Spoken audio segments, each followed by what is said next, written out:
দিনটা ছিল জ্যৈষ্ঠ মাসের একদম মাঝামাঝি। প্রচণ্ড ভ্যাপসা গরম, দুপাশে ঘন বাঁশবন। তার ঠিক মাঝ বরাবরই চলে গেছে অন্ধকার মাখা একটা নিরিবিলি রাস্তা। একই ভ্যাপসা গরম, তার উপর আকাশে ঝেঁপে মেঘ করে এসেছে। এই খিটখিটে গরমে ঘাম মুছতে মুছতে নিরিবিলি পথ ধরে চুপিসারে হাতে একটা টর্চ আর বড় সাইজের ব্যাগ নিয়ে এগিয়ে চলেছে বাবলু। রাতের কালো আকাশের ঠিক ঈশান কোণ বরাবর কর কর করে একটা বাজ পড়ল।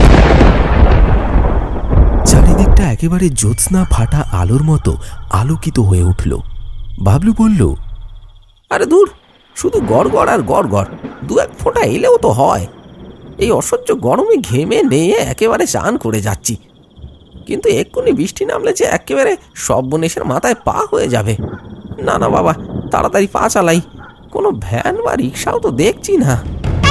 এই দুর্যোগের রাতে একটা রিক্সা দিশার আলো দেখিয়ে এগিয়ে এলো বাবলুর সামনে। বাবলু দেখল রিক্সায় একটি অপরূপ সুন্দরী মেয়ে বসে আছে। বাবলুর দিকে তাকিয়ে তাকিয়ে মুচকি মুচকি হাসছে। ততক্ষণে গুড়ি গুড়ি বৃষ্টি পড়তে শুরু হয়ে গেছে। রিক্সাওয়ালা বলল, বাবু আর দেরি করবেন নিকো, তাড়াতাড়ি উঠে আসেন, বৃষ্টি নামি গেল। ঝপাত করে রিক্সার ওপর উঠে বসলো বাবলু। তার মাথায় এখন একটাই চিন্তা ঘুরছে, কোনো প্রকারে তাকে এই ব্যাগটা ঠিকঠাক জায়গায় পৌঁছে দিতে হবে। রিক্সাওয়ালা বলল, আপনি কোথায় যাবেন বাবু? আমি ওই খেজুরকটি শ্মশান পাড়ে যাব, ওই বটতলার সামনেটায় নামিয়ে দিলেই হবে।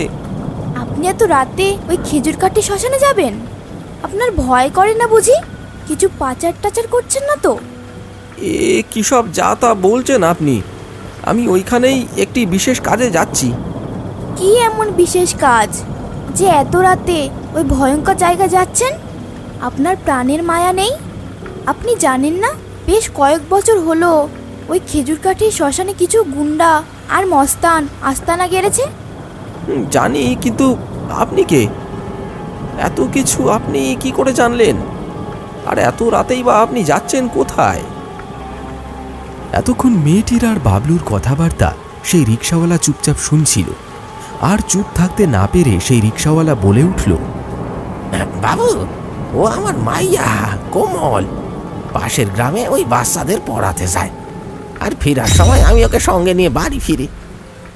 আর বলবেন না বাবু, আগের মাসে আমার ছোট মাইয়াটারে ওই গুন্ডার দল তুলে নিয়ে গিয়ে ছিঁড়ে খেয়েছে। যখন তার শরীরটারে পাওয়া গেল, দেখি শরীরটার উপরে এক টুকরা কাপড় নাই বাবু। চোখগুলা কারা যেন খুলে নিয়েছে, বুকটা পেটটা কাইটটা ভেতরে জিনিসপত্র কারা যেন আর করে নিয়েছে। এত কিছু ঘটে যাওয়ার পরেও পুলিশকে জানানো হয়নি? পুলিশ পুলিশ রে পুলিশ রে বললে আর কি করুম বাবু, ওইসব গুন্ডা মস্তানরা পুলিশ গোসব কিনা নিছে। এইসব ঘটনা আমার কানেও অনেক এসেছে। ওইসব গুন্ডা মস্তানদের দিন এবার শেষ, কালকের সূর্যোদয় ওরা আর দেখতে পাবে না। কথাটা শেষ হওয়ার সাথে সাথে সামনে কোথাও যেন আকাশ ভেঙে পড়ল।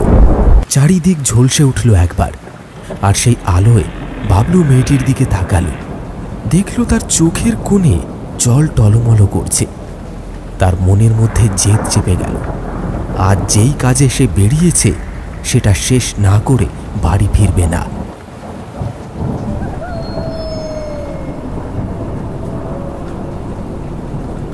হঠাৎ রিক্সাওয়ালা ব্রেক কষে দাঁড়িয়ে পড়ল।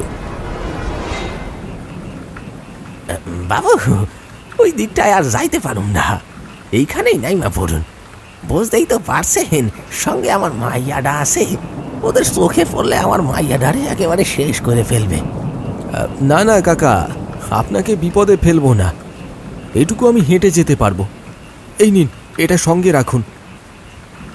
রিক্সাওয়ালাকে তার পারিশ্রমিক বুঝিয়ে দেয় বাবলু, আর সাথে কিছু টাকা উপরি ধরে দেয়। সেই টাকা নিতে কিছুটা ইতস্তত বোধ করছিল সে। বাবলু তাকে ভালোবেসে দেওয়ায় সেই টাকা নিয়ে সেই রিক্সাওয়ালা সেখান থেকে চলে যায়। আর যাওয়ার সময় বাবলু দেখল মেয়েটি রিক্সা থেকে তার দিকে তাকিয়ে আছে।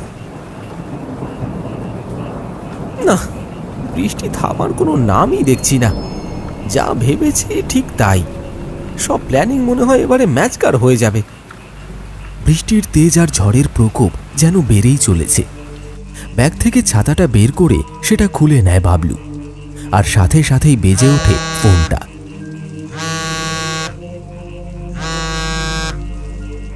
কি গো, তুমি কোথায়? আমার কথাটা শোনো, ফিরে এসো। ওই গুন্ডা মস্তানদের সাথে তুমি একা পেরে উঠবে না। তুমি ফোনটা রাখো, আমার কাজ মিটিয়ে তবে আমি বাড়ি ফিরবো। আর এত ঘন ঘন ফোন করবে না। আমার কথা শোনো, তোমার কিছু হয়ে গেলে আমি কি করব? বাবলু ফোনটা কেটে দেয়। বেশ কয়েক বছর হলো কিছু মাফিয়া এই খেজুর কাঠির শ্মশানে ঘাঁটি গেড়েছে, আর মানুষ খুন করে তাদের শরীরের অঙ্গ প্রত্যঙ্গ কেটে বিদেশে পাচার করছে।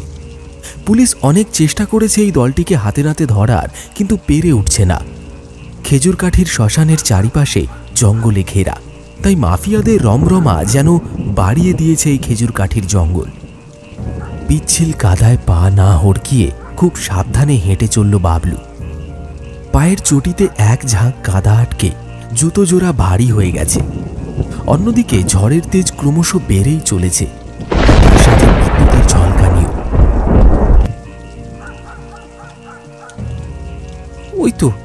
ওই তো শ্মশান। তার মানে এইখানেই তো লোকটার আসার কথা। কই, আশেপাশে কাউকে তো দেখতে পাচ্ছি না। ওই গাছটার কাছে গিয়ে দাঁড়াই বরং। খেজুর কাঠির শ্মশানে পৌঁছে বাবলু একটি বড় গাছের নিচে আশ্রয় নিল। বিদ্যুতের ঝংকার এই দুর্যোগের রাতের পরিবেশকে আরো ভয়ঙ্কর করে তুলেছে।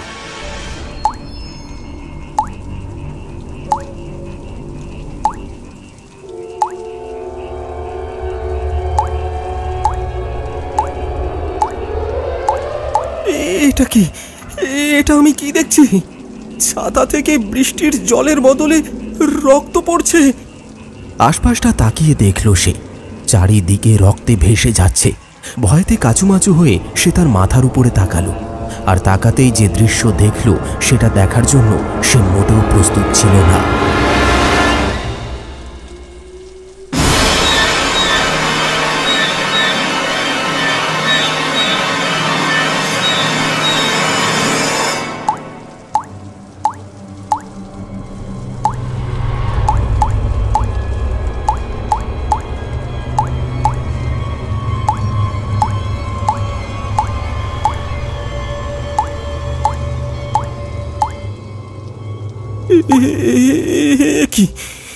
কি ওটা কি?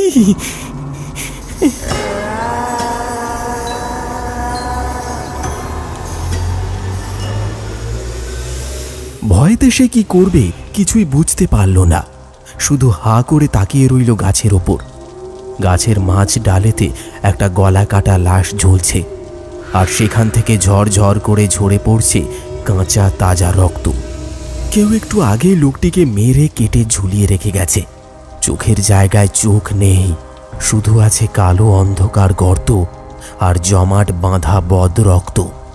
বুক পেট কেউ ফালা ফালা করে ভেতরের অঙ্গ প্রত্যঙ্গ বার করে নিয়েছে, ঠিক যেরকমটা সেই রিক্সাওয়ালার মেয়ের সাথে ঘটেছিল। কি ভয়ঙ্কর, কি ভয়ঙ্কর!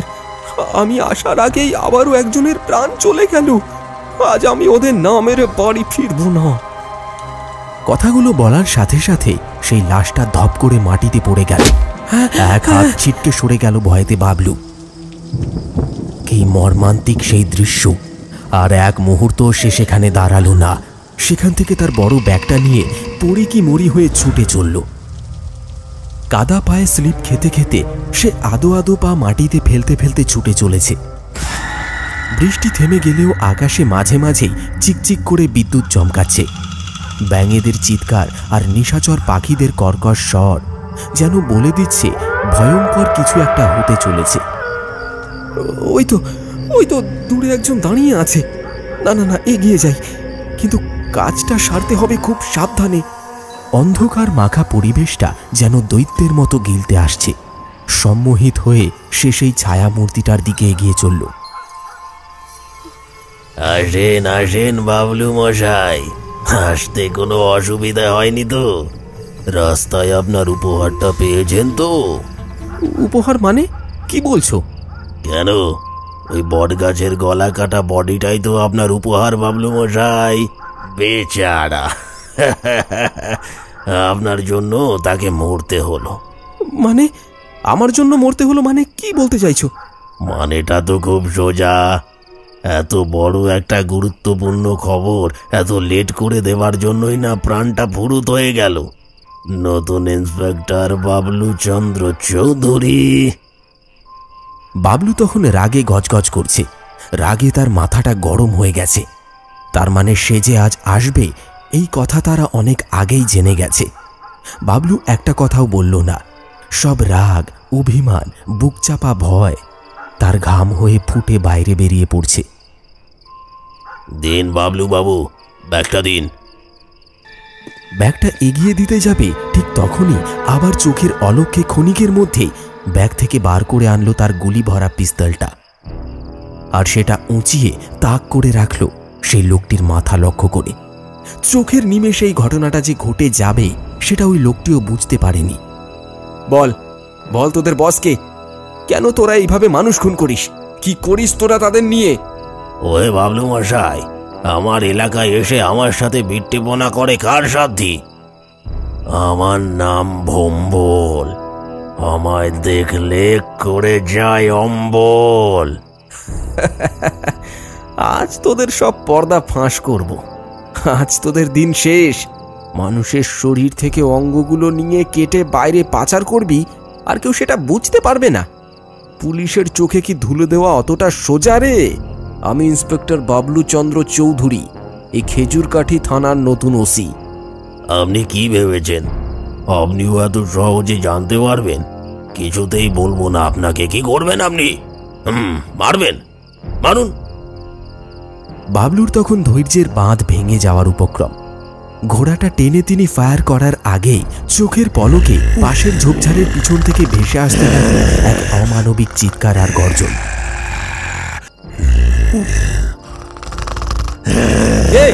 কে ওইখানে? সামনে বেরিয়ে আয়, নয়তো সব কটাতে গুলি মেরে মাথার খুলি উড়িয়ে দেবো। বেরিয়ে এলো একটা কালো ছায়ামূর্তি। সেই কালো ছায়ামূর্তি 4 পায়ে এগিয়ে এলো তাদের দিকে। মুখে তার বড় বড় ধারালো দাঁতের সারি আর ধারালো নখ ওই প্রাণীটিকে আরো হিংস্র করে তুলেছে। এটা আবার কে? এই পুলিশ অফিসার, তুই কাকে ধরে নিয়ে এসেছিস? হ্যাঁ, প্রাণীটি ঝপাত করে পিছন থেকে এসে ঝাঁপিয়ে পড়ল ভম্বল আর তাদের লোকজনের ওপর। আর ভম্বলের ঘাড়ে এসে কামড় বসালো ওই মূর্তিটা। ঘাড়ে কামড় বসাতে গোটা শরীর থেকে বেরিয়ে এলো একটা কালো ধোঁয়া, আর সঙ্গে সঙ্গে সাপে কামড়ানোর মতো নীল হয়ে গেল তার সারা শরীরটা।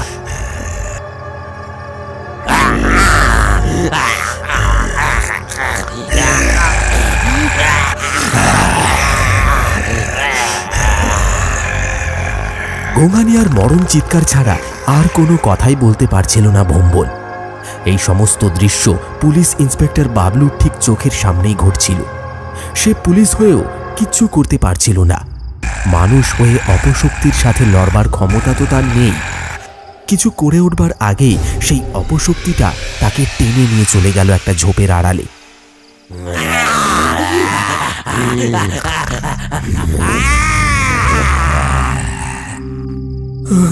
ওরে বাপরে, কি ছিল ওটা? আর ওটা আমার উপর কেন আক্রমণ করলো না? ওই মূর্তিটার পিছু নিলে হয়তো সব রহস্যের কিনারা হতে পারে। এই বলে বাবলু সেই বিভৎস মূর্তির পিছু নিল, আর দেখল সেই মূর্তি ভম্বলকে টানতে টানতে নিয়ে চলেছে খেজুর কাঠের শ্মশানের শেষ প্রান্তের জঙ্গলের ভেতর একটা পুরনো বাড়ির দিকে। সেইখানে গেলে হয়তো সবকিছুর সমাধান খুঁজে পাবে। হ্যালো নরহরি, তুমি এক্ষুনি শীঘ্রই 4 জন কনস্টেবলকে নিয়ে ওই খেজুরকাঠি শ্মশানের শেষ প্রান্তের যে পুরনো বাড়িটা আছে, হ্যাঁ সেদিকটায় চলে এসো। আজ রাতের মধ্যেই সব রহস্যের সমাধান করতে হবে, নয়তো অনেক বড় ক্ষতি হয়ে যেতে পারে। তিলে তিলে ব্যাপারটা অনেক দিন ধরেই জল ঘোলা হয়েছে। এখনো শুনতে পাওয়া যাচ্ছে ভম্বলের মরণ চিৎকার।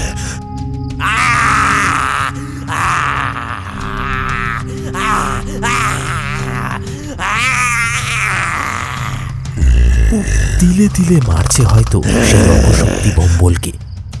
চোখের নিমেষে সেই অপশক্তি ভম্বলকে নিয়ে যেন হাওয়ায় মিলিয়ে গেল। আর ঠিক তখনই কে কোথায় আসো গো, কে কোথায় আসো, আমার যে সর্বনাশ হয়ে গেল, বাঁচাও গো, আমার মেয়েটারে বাঁচাও। ওই রিক্সাওয়ালা এখানে, তার মানে গুন্ডার দল কোমলকে তুলে নিয়েছে। এ আমার কি হয়ে গেল গো, কেউ আমার সাহায্য করো। কি হয়েছে, এইভাবে কাঁদছেন কেন? আমার সর্বনাশ হয়ে গিয়েছে বাবু। বাড়ি ফেরার পথে কয়েকজন গুন্ডা আমারে বাইদা আমার চোখের সামনে আমার মেয়েটার সম্মান নষ্ট করে। আমার মাইয়াডারে কাঁধে লইয়া এই পুরনো বাড়িতে লইয়া আইছে, ওরে মাইরা ফেলবে। আপনি ওরে বাঁচান, এর জন্য আপনি যাচান, আমি তাই দিতে রাজি আছি। চলুন চলুন চলুন, এক্ষুনি চলুন, আমার পিছনে আসুন। চলুন বাবু, তাড়াতাড়ি চলুন। পিস্তলটা হাতে নিয়ে আগে আগে হাঁটছে পুলিশ ইন্সপেক্টর বাবলু, আর তার পিছনে পিছনে এগিয়ে চলেছে সেই রিক্সাওয়ালা। যদিও তিনি তার আসল পরিচয় জানেন না, তারা দুজনে চুপিসারে পুরো বাড়িটার ভেতরে প্রবেশ করল। চারিদিকের ভগ্নপ্রায় দরজা জানালা দাঁড়িয়ে আছে তালপাতার প্রহরীর মতো। ঘরের দেওয়াল ভেঙে পড়েছে। হঠাৎ ভেতরের ঘর থেকে শুনতে পাওয়া গেল কোমলের মর্মান্তিক চিৎকার।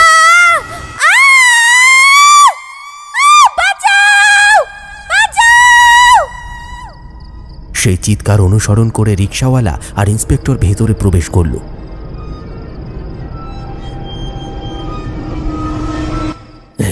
কি সর্বনাশ হলো আমার, ওরা আমার মাইয়াডারে মেরে ফেলেছে। এখন আমি কি নিয়ে বাঁচবো? আর কোমলের বাবা পাশে বসে কাঁদতে থাকে। আমার কি সর্বনাশ হয়ে গেল রে, কি সর্বনাশ হয়ে গেল। পুলিশ অফিসার বাবলু কিছু বুঝে ওঠার আগেই কোমল তার হাত থেকে পিস্তলটা কেড়ে নেয়। তারপর মানুষের মতো উঠে দাঁড়ায়। ভেতর থেকে বেরিয়ে আসে আরো কয়েকজন লোক। কোমল, পিস্তলটা আমাকে দিয়ে দাও, ওটা খেলনার জিনিস নয়, যে কোনো মুহূর্তে বিপদ হতে পারে। কি আর বিপদ হবে পুলিশ বাবু, যা বিপদ হবে সে তো আপনার হবে, আমার তাতে কি। বাবলু কিছু একটা বলতে যাবে, ঠিক তখনই ধমাস করে মাথায় পড়ল বাঁশের বাড়ি। ঘুরে দেখল লাঠি হাতে দাঁড়িয়ে আছে রিক্সাওয়ালা।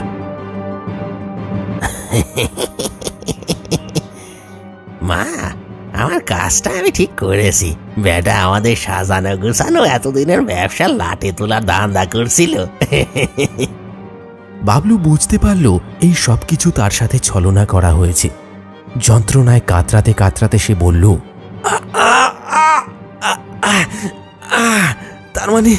তার মানে এতদিন ধরে ঘটে চলা এই জঘন্য কাজকর্ম তোমার কোমল।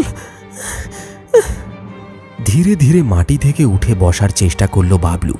উঠে বসে সে দেখল এই জঘন্য কাজের পেছনে যে এইরকম নিরীহ দুটো মুখ লুকিয়ে থাকতে পারে, সেটা ঘুণাক্ষরেও টের পায়নি বাবলু। কিরে বেটা, নিজেকে বেশি চালাক মনে করিস তাই না? রিক্সাতে ওঠার আগে থেকেই আমি সব জানতে পেরেছিলাম বেটা, তুই পুলিশ অফিসার। চলে বলে আমি তোকে এখানে নিয়ে এসেছি, আমি সেই ঘনা মাফিয়া। কথাটা শোনা মাত্রই আকাশটা যেন মাথার উপর ভেঙে পড়ল বাবলু। ছেড়ে দে আমায়। পুলিশের গায়ে হাত দেওয়ার পরিণাম কি হাতে নাতে বুঝিয়ে দেব আমি। কথাটা বলতেই ধনা মাফিয়া খিক করে হেসে উঠল।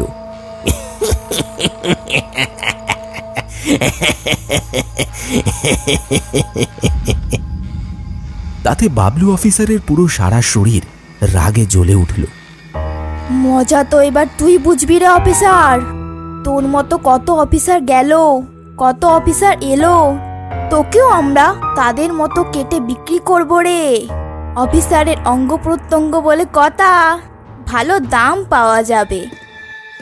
এই বলে কোমল একটা ধারালো অস্ত্র হাতে নিয়ে এগিয়ে গেল পুলিশ অফিসার বাবলুর দিকে। ঠিক তখনই দমাস করে তার সামনে পড়ল ভম্বলের মুন্ডহীন শরীরটা। নিমেষের মধ্যে সবাই অবাক হয়ে উপর দিকে তাকিয়ে দেখল সেই অদ্ভুত ছায়ামূর্তি 4 পায়ে নেমে আসছে তাদের দিকে।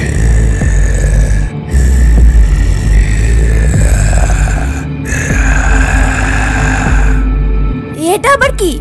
এই অফিসার, তুই এটা কাকে সঙ্গে করে নিয়ে এসেছিস? আজকে 2 ব্যাটাকে শেষ করে ফেলবো।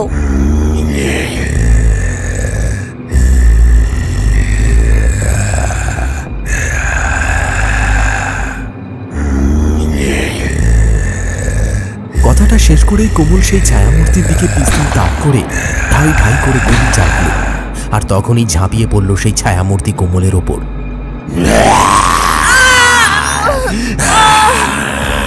নিমেষের মধ্যে শরীর থেকে মুন্ডুটা ছিঁড়ে আলাদা করে দিল। বাকি সবাই সেই দৃশ্য দেখে যে যেদিকে পারল দৌড় লাগালো। আর সেই মূর্তির চোখের পলকে সবার মুন্ডুগুলো যেন মরাট মরাট করে ঘুরিয়ে দিল উল্টো দিকে।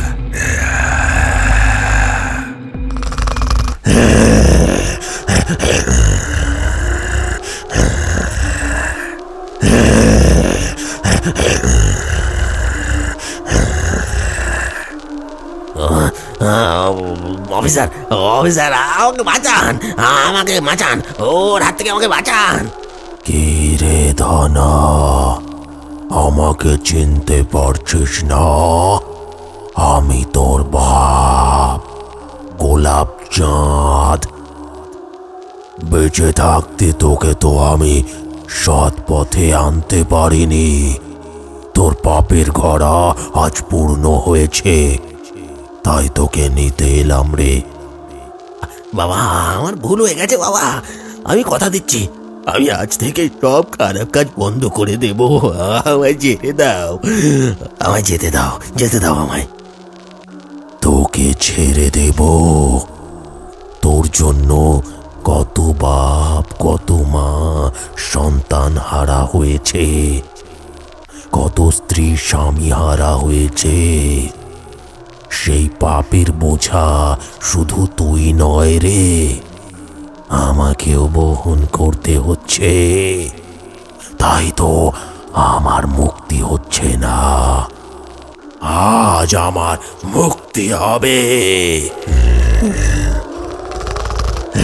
এই বলে অপশক্তি 2 হাত তুলে ঝাঁপিয়ে পড়ল ধনার ওপর।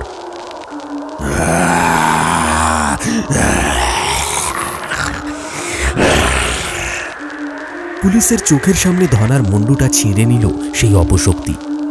শুধু ফ্যাল ফ্যাল করে তাকিয়ে রইল বাবলু।